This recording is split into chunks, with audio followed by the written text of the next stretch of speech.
¿Cómo se podría relacionar el caso Reficar con los pensadores políticos neomodernos? Aquí una breve explicación. Norberto Bobbio, en su reconstrucción a la doctrina liberal, afirma: esta contraposición se puede efectuar en el debate de las ideas para buscar la verdad, en la competencia económica para la persecución del mayor bienestar social, en la lucha política para la selección de los mejores gobernantes. Es importante restablecer las personas razonables y de principios. John Rawls, en su obra Teoría de la Justicia, afirma: construir una teoría capaz de proporcionar principios que puedan servir de base para la legitimación racional de los sistemas sociales y de las instituciones políticas. La palabra contrato hace un énfasis en la naturaleza pública de lo político. Los sujetos racionales y libres hacen un acuerdo sobre principios de justicia, encontrando un fundamento racional y superando la diversidad que sobre el bien social se tenga. Ludwig von Mises, en su obra Teoría del dinero y del crédito, afirma, aplicando los principios de Menger y demostrando que la abundancia del dinero en circulación tiene efectos redistributivos. Friedrich August von Hayek, en La fatal arrogancia, alerta sobre la tal habitual prepotencia de los gobernantes que se creen capaces de planificar la economía como si tuvieran a su disposición todos los datos de la ecuación económica, tan compleja que solo puede ser felizmente resuelta por la libre y múltiple acción de toda la sociedad civil. Friedrich Rosen, en su obra La utilidad como fundamento de la moral, afirma: sabemos que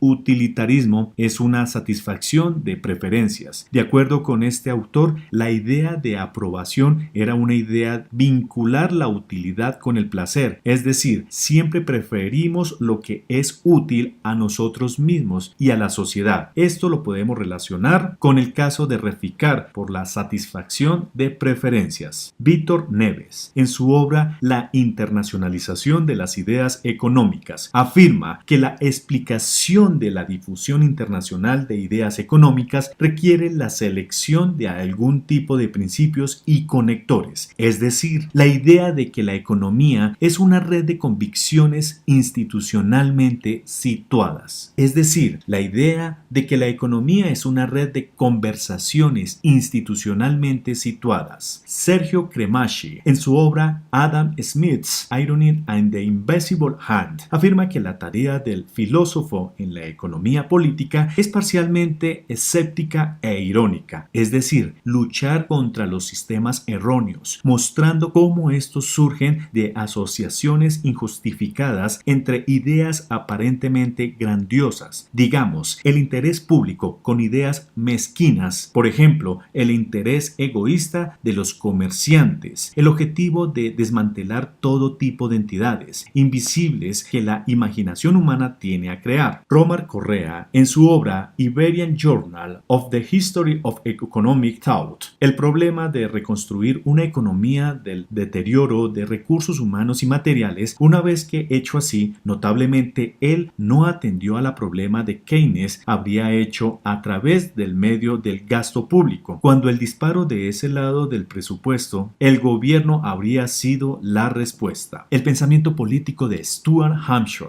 es una contribución importante sobre la naturaleza y la permanencia de valores plurales y conflictivos. Afirma, esto se basa en la creencia de que la inocencia heredada del pensamiento moral y político ha sido socavada por nuestra experiencia de los horrores del siglo XX. Konrad Paul Liessmann, en su obra Thought After Auschwitz and Hiroshima, afirma que en el primer plano del pensamiento de Arendt se centra en estructuras políticas totalitarias y la posibilidad de intervención de las personas. Sin embargo, ambos están preocupados por el hecho de que la humanidad de las personas está en riesgo bajo las condiciones políticas y tecnológicas de la modernidad. Noam Juran, en su obra Man Biol y el origen obsceno del pensamiento económico. Afirma, este artículo encuentra una posibilidad teórica de que la economía retrocedió. No era simplemente la idea de que los seres humanos son impulsados por pasiones, sino que las pasiones son de naturaleza social. Existen entre sujetos. Su presión marcó el nacimiento del pensamiento económico moderno con un fracaso moralista. Por el contrario, las relaciones con el descalabro financiero de Reficar y el pensamiento de Douglas Mugach en su obra Resumen del republicanismo estético de Schiller proponen nuevas alternativas de reflexión cívica. Reconoce la diversidad moderna, resultante de nuevas relaciones en la sociedad civil y la división del trabajo. Defiende una política de reconocimiento mutuo, compatible con la individualidad moderna y sus formas diferenciadas. Su enfoque estético busca la armonía a través de la interacción recíproca y el ajuste mutuo, sin producir uniformidad o supresión de la espontaneidad. Asimismo, Carr y Seider, en su obra Resumen de Pufendorf, la socialidad y el Estado moderno, afirman que Punderford ayudó a mover el discurso político más allá de centrarse en la necesidad práctica de la asociación civil y en la búsqueda de una teoría moderna de la legitimidad política, es decir, una teoría suficientemente convincente para demostrar la legitimidad moral de la política, autoridad independiente de sus creencias religiosas o convicciones morales, y suficientemente precisas para permitir una comprensión de la naturaleza y los límites de esta autoridad. Robert DeBench, en su obra Cultivar el individuo y la sociedad, realiza diferentes cuestionamientos como: ¿se puede hacer que la antigua tradición centrada en la virtud de los antiguos se ajuste al enfoque político, jurisprudencial y económico moderno de la igualdad y la libertad humana? La división fundamental del pensamiento político occidental contribuye a los comentaristas, ignorando la amplia gama de contribuciones a la filosofía política y el proyecto para crear una moralidad global para el futuro. Nicholas Mercuro y Stephen G. Miedema, en su obra Economics and the Law, la economía y la ley, afirman que la literatura del derecho y la economía sobre las normas sociales, hoy parte integral de cada una de las escuelas del pensamiento, proporcionan amplios contornos de cada escuela, ideas fundamentales de un campo con importantes implicaciones no solo para la economía y la ley. Afirman que la literatura de derecho y economía sobre las normas sociales, hoy parte integral de cada una de las escuelas de pensamiento, proporcionan amplios contornos de cada escuela, ideas fundamentales de un campo con importantes implicaciones no solo para la economía y la ley, sino también para la ciencia política, la filosofía, la administración pública y la sociología.